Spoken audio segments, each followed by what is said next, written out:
Hello বন্ধুরা, তোমরা সবাই ভালো আছো?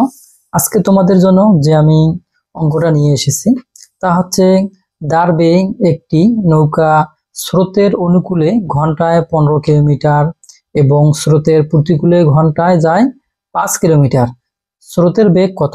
এখানে বলছে যে স্রোতের অনুকূলে এবং প্রতিকূলে দুইটার কি দেওয়া আছে, বেগ দেওয়া আছে এবং বলছে যে স্রোতের বেগ কত। তাহলে আমরা এই যে অনুকূলে এবং প্রতিকূলে এই অঙ্কটা সমাধা করে আমাদের স্রোতের বেগটা বের করতে হবে। তো আমি এখন তোমাদের এই অঙ্কটা শুরু করতেছি। দেখো তোমরা, আমরা যদি এটাকে নদী ধরি তাহলে মনে করো যে এখানে একটা নৌকা আছে, তোমরা এটা নৌকা ধরে নাও। এটা হচ্ছে স্রোত এদিকে যাচ্ছে, এই স্রোতটা এদিকে যাচ্ছে।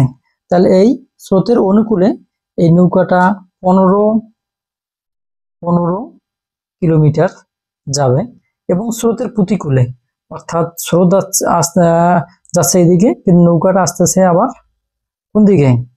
নৌকা আসতেছে এইদিকে। তাইলে কত হবে? তাহলে আছে 5 কিলোমিটার। এই যে এখন আমরা বের করব খুব সহজে এই অঙ্কটাই। তাহলে আমরা যেহেতু এখানে বলা আছে যে স্রোতের অনুকূলে একটা দেওয়া আছে এবং স্রোতের প্রতিকূলে একটা কি বেগ দেওয়া আছে, আমরা এটা আগে লিখবো। আমরা লিখবো যে স্রোতের অনুকূলে, আমরা লিখি স্রোতের অনুকূলে, অনুকূলে অর্থাৎ যেদিকে স্রোত যাবে সেই দিকে নৌকাটাও যাবে। তাহলে কত হবে? আমরা লিখতে পারি নৌকার বেগ প্লাস স্রোতের বেগ। তার মানে কি, নৌকাটা যাচ্ছে এটা একটা বেগ এবং স্রোতটা যাচ্ছে এটা একটা বেগ। তাহলে আমরা লিখতে পারি যে নৌকার বেগ প্লাস স্রোতের বেগ, দুইটা বেগে কি যাচ্ছে। তাহলে আমরা এই নৌকার বেগ এবং স্রোতের বেগ কত জানি? এই যে 15, আমরা লিখতে পারি 15 কিলোমিটার। এটা কিন্তু কি গেল, এটা স্রোতের অনুকূলে গেল। তাহলে আবার লিখবো যে স্রোতের প্রতিকূলে, স্রোতের প্রতিকূলে, প্রতিকূলে তাহলে লিখি কি এবার নৌকার বেগ, যেহেতু বলতেছে প্রতিকূলে তার মানে কি স্রোতটা যাচ্ছে একদিকে এবং নৌকাটা আসতেছে অন্যদিকে, অর্থাৎ দুইটাই কি হচ্ছে, একটা প্রতিক্রিয়া হচ্ছে। তার মানে যেদিকে স্রোত যাচ্ছে ওটা দিকে আবার নৌকার আসতেছে। তাহলে আমরা লিখতে পারি যে নৌকার বেগ বিয়োগ স্রোতের বেগ, স্রোতের বেগ আমরা লিখতে পারি কত? 5 কিলোমিটার। এই যে 5 কিলোমিটার লিখলাম। এখন আমরা এটাকে কি করব? তোমরা জানো যে আমরা এখন যোগ বিয়োগ করলেই আমাদের বের হয়ে যাবে স্রোতের বেগ। তো দেখো এখানে আমরা সাইন শুধু পরিবর্তন করে দেব। এখানে কি আছে? এর আগে যেহেতু কোনো কিছু নাই, এটা যোগ আছে, তাহলে আমরা এটা মাইনাস ধরলাম। এখানে কি আছে?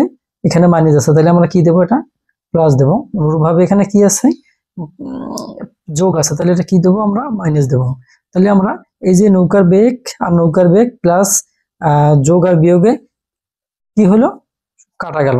তাহলে এখানে থাকলো, আমরা এইটাকে ধরবো। তাহলে এই যে স্রোতের বেগ প্লাস স্রোতের বেগ, তাহলে আমরা কি লিখি? 2 স্রোতের বেগ, স্রোতের বেগ। তাহলে এখান থেকে কত হবে? এই 15 থেকে 5 বাদ যাবে, তাহলে কত হবে? 10 কিলোমিটার। এখন আমরা এই দুইটা এখানে এইদিকে কি আছে?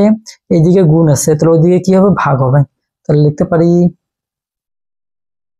স্রোতের বেগ 10/2, এখানে কি কিলোমিটার, কিলোমিটার।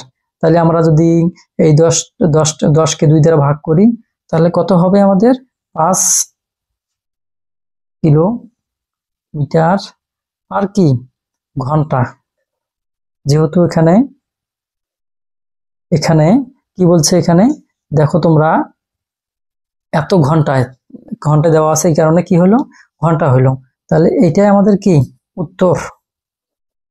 তাহলে এই স্রোতের বেগ কত? 5 কিলোমিটার/আওয়ার বা পার ঘন্টা। তো যাই হোক, আজকের মতো ভিডিও এখানে শেষ।